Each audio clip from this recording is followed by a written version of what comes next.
Hi, good morning, my dear student. Today we are going to start your class 12th history, chapter 9, Kings and Chronicles.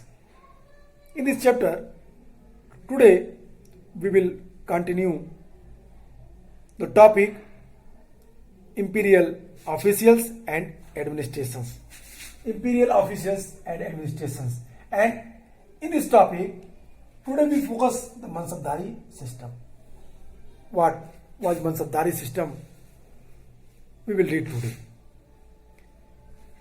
I have discussed in my previous video, if you have remembered, the Mughal nobility, the topic Mughal nobility, and where Chare-Chaman, the book wrote by Chandrabhan Brahman, who explained very clearly the various ethnic groups, the tribal groups, the warriors, the outsiders, they were part in the Mughal nobility.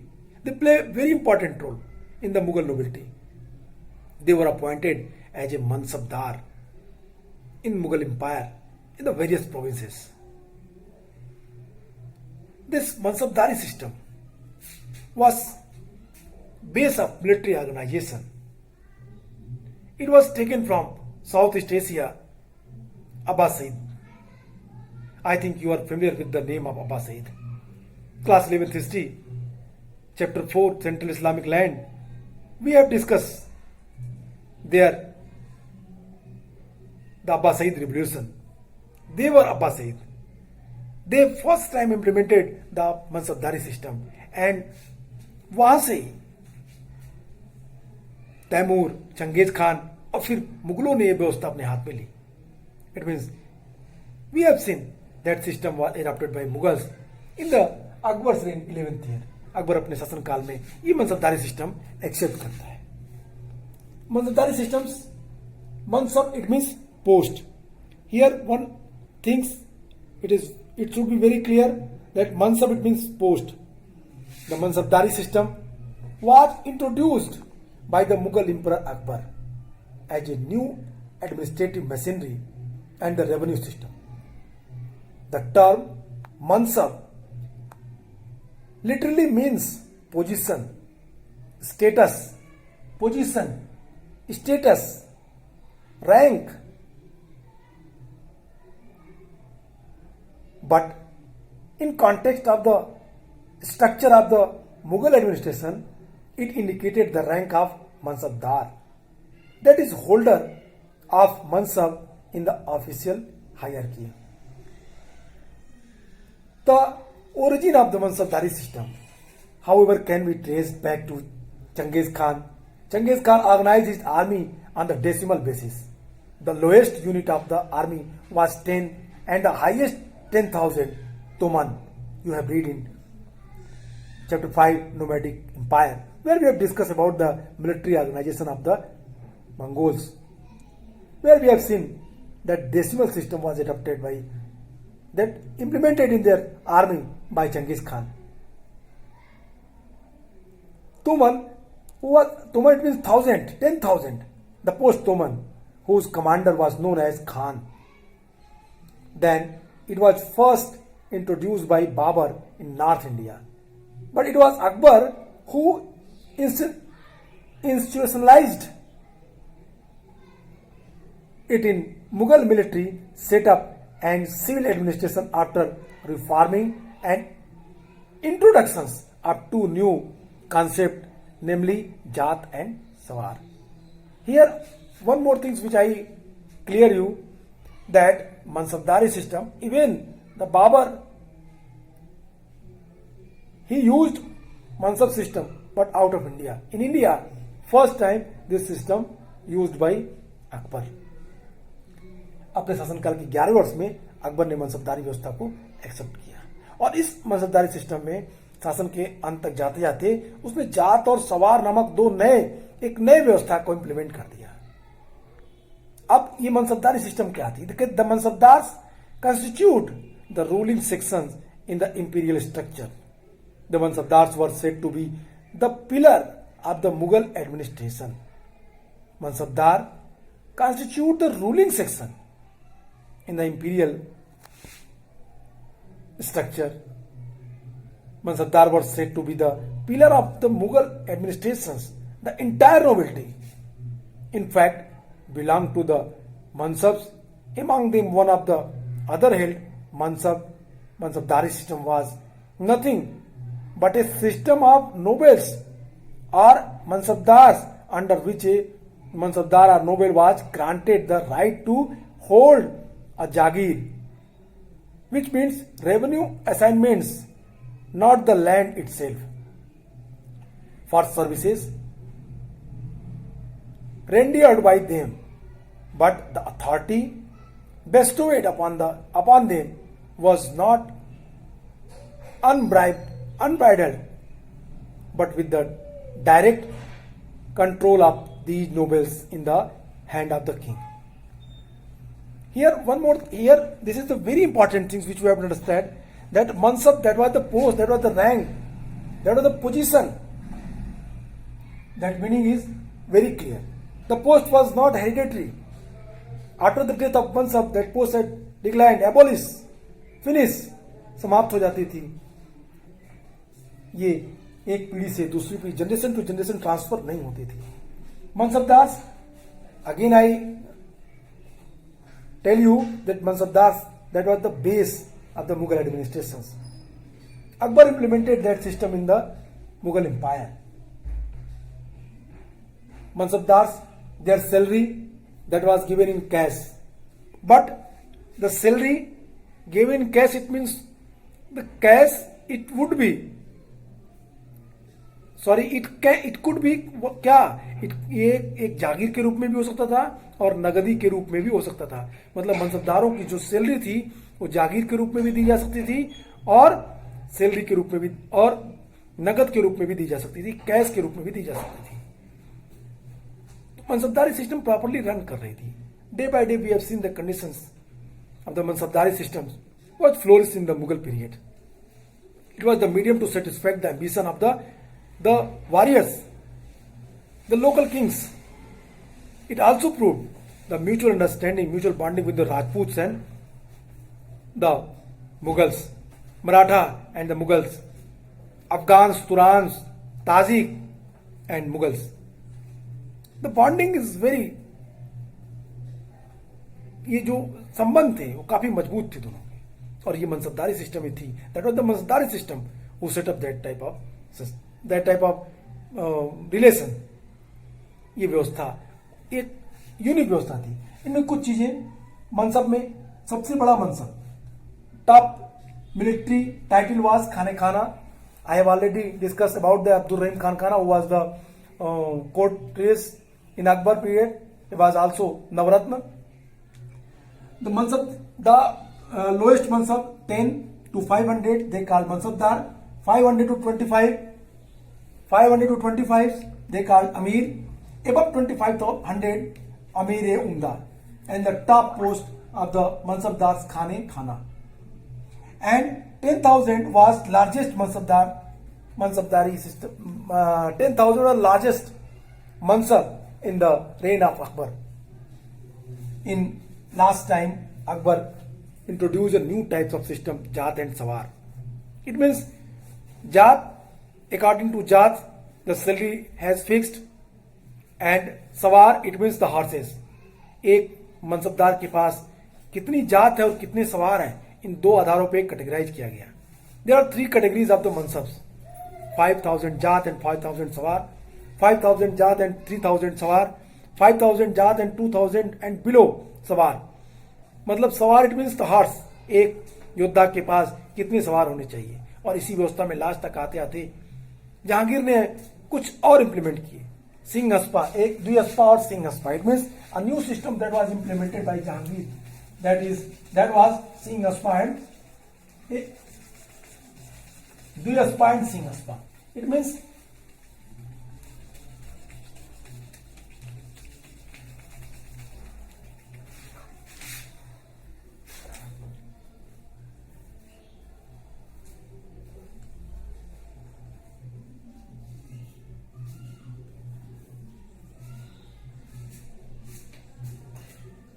द्विहस्पा and सिंह हस्पा. It means बिना जात पद को बढ़ाए ही सवार को बढ़ा दी जाती थी। अब द्विअस्पा 2 घोड़े और सिंह अस्पा में 3 घोड़े रखने की व्यवस्था जहांगीर ने अपने मनपसंद सरदारों को प्रदान कर दी। इससे उनकी ताकत बढ़ गई और इस तरह की व्यवस्था धीरे धीरे एक नए फॉर्म में रिफॉर्म होती चली गई। बट औरंगजेब के समय तक आते आते मनसब की संख्या काफी वृद्धि हुई। The number of the mansab it was increase in huge amount during Akbar reign, sorry Aurangzeb reign. जमीन कम हो गई और फिर खालसा की भूमि भी मनसब के रूप में बांटी जाने लगी। मनसबदारों को खालसा की जमीन से भी हिस्सा दिया जाने लगा। ये एक व्यवस्था थी और बाद में अंत में ये डिक्लाइन का एक कारण बनी। तो ये थी मनसबदारी व्यवस्था। That is the basic structure of the मनसबदारी systems which we discuss here. Okay, the next topic we are going to discuss, that topic is the administrations. Hi dear students, if you will focus about the Mughal administration, then you can easily understand about the structure of Mughal Empire. The whole Mughal Empire divided into various Suba. During Akbar reign, there were 15 Suba. And then after in the last phase of Akbar, the number of Suba that was increased, it became 18. And the last prominent Mughal king, that was Aurangzeb, during that reign, the Suba, the number of Suba, that was 21 or 22. Suba, it means state. Empire, it means whole country, and Suba divided into various districts. The district called in Mughal period Sarkar, and Sarkar is divided into Pargana, and Pargana divided into the villages called Nagda or D, Mavada or D. It means the structure is up to down, center to village. We have seen the proper developed form. Every state controlled by the proper officials. In center, we have discussed the center empire controlled by emperor, and then after in the for the emperor support of Vijarat. In Vijarat, the Wazir or Wakil, that role is very prominent. But in Akbar period, Akbar had minutely observed about the power of Wazir, and he decided to what? Separate some financial power, and the new post organized, that post was Diwan. The next post that was generated by Akbar, Diwan, which comes in that post like Wazir. In the initial time, Wazir have both power, even military power and financial power. But having seen the situation of the Behram Khan, Akbar decided to separate it, and he separate the Wazir and Diwan.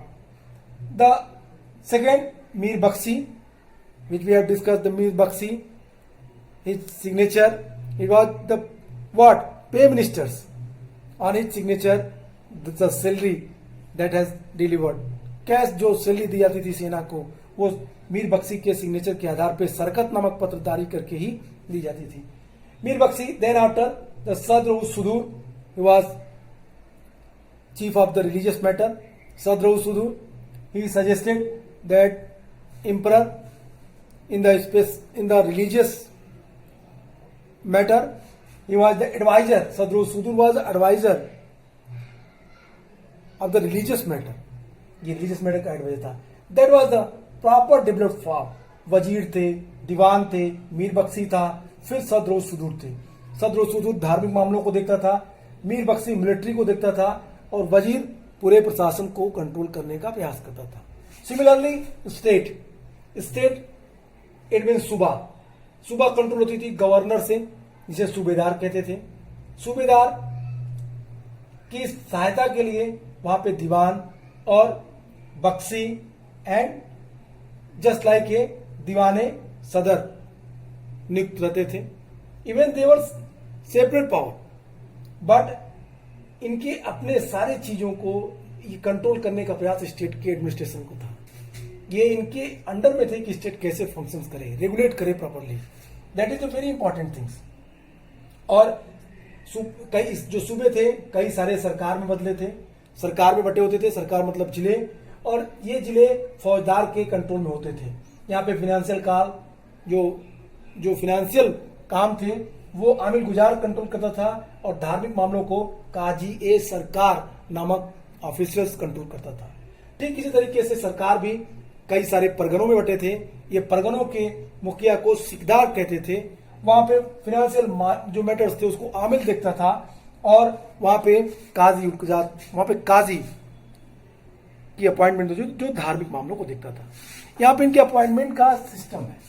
इंपरर Mir Bakshi वजीर और वकील की सहायक के suggestion पे ही state में दीवान को appoint किया जाता था, और दीवान के सजेशन पे ही आमिल गुजार और आमिल अपॉइंट होते थे। इट मीन्स ये स्ट्रक्चर एक है, वजीर टू दीवान, दीवान टू दीवाने सद्र, दीवाने सूबा एंड आमिल गुजार। ठीक वैसे ही मीर बख्शी के सजेशन पे, उसकी एडवाइस पे बख्शी ए सद्र की अपॉइंटमेंट होती थी, और फिर बख्शी ए सद्र के कहने से स्टेट जिले और फिर नीचे के पोस्टन होते थे। ठीक सदर सुदूर धार्मिक मामलों का प्रधान, सदर सुदूर के सजेशन पे ही नीचे के सेक्शन में दीवाने सद्र का अपॉइंटमेंट होता था, और दीवाने सद्र काजियों की अपॉइंटमेंट करते थे। इट मीन्स पूरे सिस्टम्स काजी दीवाने सद्र के सजेशन, सदर सुदूर फाइनली इनको अपॉइंट करता था। मतलब centre to state and state to district and district to pargana and pargana to village, ये सिस्टम्स थी। यहां पे समझे एम्पायर, सूबा, सरकार, परगना, मावदा या डी विलेज को कहते हैं। It means we have seen here the proper administrative system was in developed form during Mughal period. On the basis of that, we can clearly see. हम इसके आधार पर कह सकते हैं कि पूरी तरीके से प्रॉपर डेवलप्ड फंक्शन था मुगल काल में। Without any hesitation, we can easily understand about that system.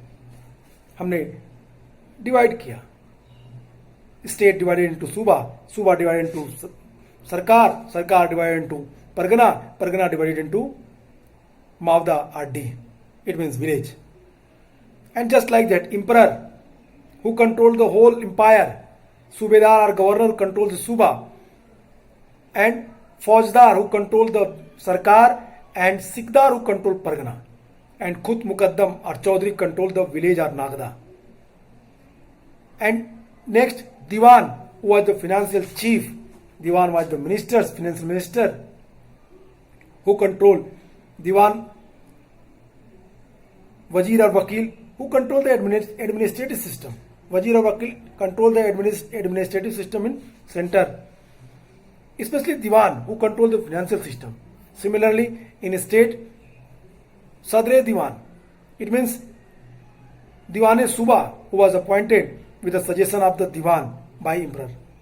And then after in Sarkar, we have seen Amil Gujar, who regulate the financial matter in Sarkar, it means district, and Amil, who regulate the financial system in Pargana.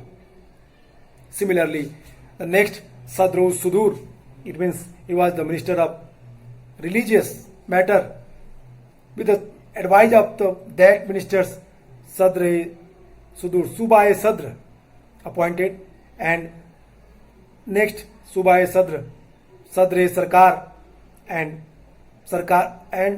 Pargana में काजियों की appointment हो सकती है। एक पूरी system develop थी, एक व्यवस्था थी जिसके अकॉर्डिंग पूरा मुगल एडमिनिस्ट्रेशन रन कर रहा था। The division of functions established at the center was replicated in the provinces Suba, where the ministers had their corresponding subordinates Diwan, Bakshi and Sadr, which I discussed. The head of the provincial administration was the governor Subedar, who reportedly directly to the emperor.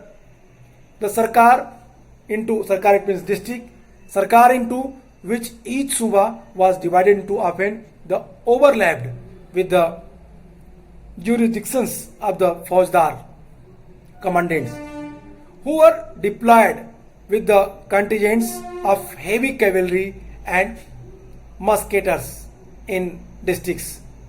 The local administrations was looked after the level of the Pargana, Suba districts, by the semi-hereditary officials, the Kanungo, keeper of revenue records, the Chaudhry in charge of the revenue collections, and the Kaji. They were appointed in Pargana, and each department of the administration mentioned a large support staff of clerk, accountants, auditors, messengers, and other the functionaries who were technically qualified officials, functioning in accordance with the standardized rules, and the producers and the generating the copies, written order and record. Persian was made the language of administration throughout whole empire. But local language were used for the village accounts. It does never mean that the Persian language is the official language, but the other language is not favored. Local language also used on the local level for the किसके लिए जो decision लिखे जाते थे, जो accounts बनाए जाते थे, उनके लिए लोकल लैंग्वेज का भी इस्तेमाल लोकल स्तर पर किया जाता था. Local language were used for the village accounts. The Mughals chronicles usually portrayed the emperor and his court as controlling the entire administrative apparatus down to the village level, and as you have seen chapter 8, this could hardly have been process free of tension. The relationship between local landed magnates, the Jamidar, and the representative of the Mughal emperor was sometimes marked by the conflict over authority and share of the resources that Jamidar often succeeded in mobilizing the peasant support against the state. It means Jamidar also play a very important role. If you will go in your the senior classes where you have read what was the conflict between the Jagirdar and Jamidar, what was the conflict between the Mansabdar and Jagirdar, what was the role of Jamidars also. जागीरदारी जो समस्या थी वो मुगल काल की एक बड़ी समस्या बन के सामने आई. जमींदारी व्यवस्था और जागीरदारी सिस्टम मुगल काल के डिक्लाइन का एक कारण बनी. इन चीज़ों के बारे में आप हायर क्लासेस में पढ़ेंगे, लेकिन यहाँ हमने देखा पूरी एक सिस्टम डेवलप है. अगर आप देखेंगे तो पूरी एक व्यवस्था प्रॉपर विकसित रूप में दिखाई दे रही है आपको. अगर इन चीज़ों को टेक्निकली पढ़ें आप तो आपको दिखेगा कि केंद्र में जो स्थापित कार्यों का विभाजन था वो सूबों में किया गया था. सेंटर सूबों में बटे थे और यहां भी केंद्र के समान सेंटर के समान ही मंत्रियों की नियुक्ति की जाती थी. दीवान, बख्शी और सद्र यहां भी होते थे और प्रांतीय शासन के प्रमुख गवर्नर सूबेदार के द्वारा यह सूबा कंट्रोल किया जाता था. विच आई डिस्कस. प्रांतीय शासन का प्रमुख गवर्नर सूबेदार होता था और जो सीधा बादशाह को अपनी रिपोर्ट भेजता था. स्टेट के सारे मैटर्स को डायरेक्टली हैंडल करने का अधिकार गवर्नर के हाथ में था, सूबेदार के हाथ में था. वो डायरेक्टली अपनी रिपोर्ट्स एम्पर को भेजता था. प्रत्येक सूबा कई सरकारों में बटे होते थे. सरकारी मतलब जिला, डिस्ट्रिक्ट्स, और अक्सर सरकार की सीमाएं फौजदारों के नीचे आने वाले क्षेत्रों की सीमाओं से मेल खाती थी. इन इलाकों में फौजदारों का विशाल घुड़सवार फौज, तोपची साथ रखे जाते थे. परगना जो उप जिला थे, परगना जो नेक्स्ट लेयर थी एडमिनिस्ट्रेशन की, उस स्तर पर प्रांतीय स्थानीय शासन की देखरेख में 3 जो सेमी हेरिडेटरी ऑफिसर्स की अपॉइंटमेंट होती थी.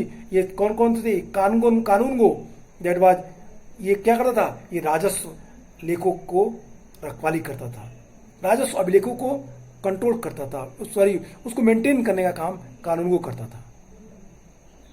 देवर ऑफिशियल्स, इट मीन्स जो ये छोटे छोटे लोग थे जो जो एडमिनिस्ट्रेशन के लोअर लेवल पे थे, इनके पोस्ट को सेमी हेरिडेटरी रखा गया। और ये सेमी हेरिडेटरी रखने से सबसे महत्वपूर्ण बात ये हुई कि इसमें कुछ सिस्टम डेवलप करने पड़े। They were mostly clerks and accountants, auditors, they were messengers and ये कई सारे लोग थे जो ये काम करते थे। ये संदेशवाहक थे, कर्मचारी होते थे।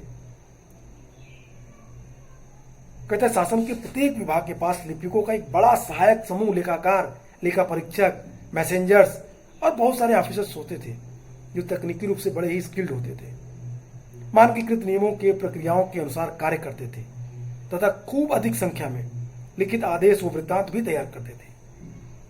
सर्वत्र पूरे एम्पायर में पर्शियन लैंग्वेज एक मेन लैंग्वेज के रूप में थी, लेकिन ऐसा नहीं था कि गांव विलेज स्तर पे, लोकल स्तर पे पर्शियन लैंग्वेज ही यूज किए जाए। गांव के विलेज लेवल पे लोकल लैंग्वेज में भी ये आदेश लिखे जाते थे। स्थानीय भाषा का भी प्रयोग इस लेखा को बनाने में, तैयार करने में किया जाता था। मुगल इतिहासकारों ने प्रायः बादशाह, एम्परर, उसके दरबार में ग्राम स्तर तक के संपूर्ण प्रशासनिक तंत्र का नियंत्रण करते हुए दिखाया है। It means emperor direct control करता था, ऊपर से लेकर नीचे सभी लेयरों तक उसकी पकड़ थी। ये बात सभी कंटेम्पररी हिस्टोरियंस ने इस बात को लिखा है। ये जो चीजें थी, जैसा कि आपने देखा चैप्टर 8 में, और इस प्रक्रिया को तनाव मुक्त रहने का असंभव सा हो गया था कि स्थानीय जमींदार और जो मुगल साम्राज्य के प्रतिनिधियों के बीच संबंध कई बार रिसोर्स के बंटवारे को लेकर के बहुत सारे कॉन्फ्लिक्ट्स दिखाई देते हैं, हमें झगड़े उत्पन्न हुए। और ये जमींदार इस प्रक्रिया में काफी कॉन्फ्लिक्टेड मैटर क्रिएट करने लगे। और फिर जब ऐसी स्थिति होती थी, रिसोर्स के बंटवारे में जब दोनों के बीच टकराव होता था, संघर्ष होता था, तो ऐसी स्थिति में जमींदार राज्य के खिलाफ, स्टेट के खिलाफ किसानों को एकजुट करके अपनी बात मनवाने में सफल हो जाते थे। तो ये व्यवस्था थी, और ये जमींदारी जो व्यवस्था थी, जमींदारी व्यवस्था भी मुगल के डिक्लाइन में महत्वपूर्ण रोल निभाया। तो ये था एक एडमिनिस्ट्रेशन, मुगल एडमिनिस्ट्रेशन, इनके बारे में हम लोगों ने पढ़ा। इसके बाद next topic, I think beyond the frontiers, अगर इसको देखेंगे बियॉन्ड द फ्रंटियर्स टॉपिक को, तो I think it is very easy topic. If you will see, I think there is no need to explain, because this topic is very easy. अगर देखें तो मुगल बादशाहों द्वारा ये धारणा की गई थी कि जो टाइटल्स थे इनको एक कैटेगराइज किया गया था, और इसके अंतर्गत शहंशाह, राजाओं का राजा जैसी सामान्य पदवियां, जहांगीर इट मीन्स विश्व पर कब्जा करने वाला, शाहजहां विश्व का राजा जैसे अलग अलग राजाओं द्वारा अपनाई गई खास जो टाइटल्स थी वो बहुत महत्वपूर्ण दिखाई देती है। मुगल बादशाहों के अविजित क्षेत्रीय राजनीतिक नियंत्रण के दावों को दोहराने के लिए इतिहासकार प्राय जो पोस्ट थे, जो इनकी पदवी थी, ये पदवियां जो इन्होंने जो एडॉप्ट की थी, वो उनके अर्थों का हवाला देते थे। लेकिन यही समकालिक इतिहास लेखक जो पड़ोसी राजनीतिक शक्तियां थीं, वो उनके रिश्तों और संघर्षों का विवरण देते हैं। वो उनके बीच जो कॉन्फ्लिक्ट्स थे, इनके आधार पे उसको एक्सप्लेन करते हैं, और यहीं पे पॉलिटिकल कंपटीशन दिखाई देने लगता है। It means writers of chronicles list many high sounding titles assumed by the Mughal emperors. These includes general titles such as Shahjahan, King of King, or specific titles assumed by individual kings upon the ascending the throne, such as Jahangir. It means world Caesar, or Shahjahan, King of the world. The chronicles often drew on these titles and the meanings to reiterate the claim of the Mughal emperors to uncontested territorial and the political control. Yet the same contemporary historians provide accounts of the diplomatic relationship and the conflicts with the neighboring political powers. This reflects some tension and the political rivalry arising from the competing regional interest. Safavid and Kandhars. Kandhar was the post that are very important for both. Kandhar situated on the boundary of the Safavid kings and the Mughal kings. Kandahar वो जगह था जो भारत में प्रवेश का मार्ग था। इस पर नियंत्रण के लिए दोनों शक्तियां आपस में टकराईं। ये शक्तियां थी मुगल और सफावी किंग ईरान के शासकों के बीच। फाइनली एक लंबे अंतराल के बाद अकबर ने पहले उसको अपने कंट्रोल में किया। जहांगीर के समय कुछ दिनों तक कब्जा रहा, ईरान ने अपने अंडर में लिया, फिर जहांगीर ने कंट्रोल किया और फाइनली शाहजहां के काल में फाइनली कांधार जो पोस्ट थी वो ईरानियों के पास चली गई। लेकिन इसके बाद भी ये इतने कॉन्फ्लिक्ट्स होने के बाद भी दोनों के रिलेशन प्रॉपर बने रहे। अगर आपको याद होगा कि हुमायूं अपने निर्वासन काल में जब वो शेरशाह सूरी से पराजित हुआ था तो ईरान के शासक के यहाँ जाके ही शरण लिया था। तो ये दोनों के संबंधों को शो करता है। कहते हैं मुगल राजाओं तथा ईरान और तुरान पड़ोसी देशों के राजनीतिक और राजनयिक रिश्ते अफगानिस्तान को ईरान और मध्य एशिया के क्षेत्रों से पृथक करने वाले हिंदू कुश पर्वतों द्वारा निर्धारित सीमा नियंत्रण पर निर्भर करता था। कांधार हिंदू कुश पहाड़ी पर निर्भर था और इसे कंट्रोल करना दोनों चाहते थे, ईरानी भी और मुगल भी, और इसके लिए दोनों के बीच कई बार कॉन्फ्लिक्ट्स हुए। ये सामरिक चौकी थी जिसपे नियंत्रण करना दोनों की मजबूरी थी। काबुल व कांधार पर नियंत्रण के द्वारा संभावित खतरे से बचा जा सकता था, क्योंकि बाहर से भी कोई अटैक आता तो पहले वहीं उसको रोका जा सकता था। कांधार सफावियों और मुगलों के बीच झगड़े की जड़ थी। ये किला नगर आरंभ में हुमायूं के अधिकार में था। 1595 में अकबर द्वारा पुनः जीत लिया गया। यद्यपि सफावी दरबार ने मुगलों के साथ अपने राजनयिक संबंध बनाए रखे, तथापि कांधार पर यह दावा करता रहा। 1613 में जहांगीर ने शाह अब्बास के दरबार में कांधार को मुगल अधिकार में रहने के वकालत करने के लिए एक दूत भेजा। यह शिष्टमंडल अपने उद्देश्य में सफल नहीं हुआ।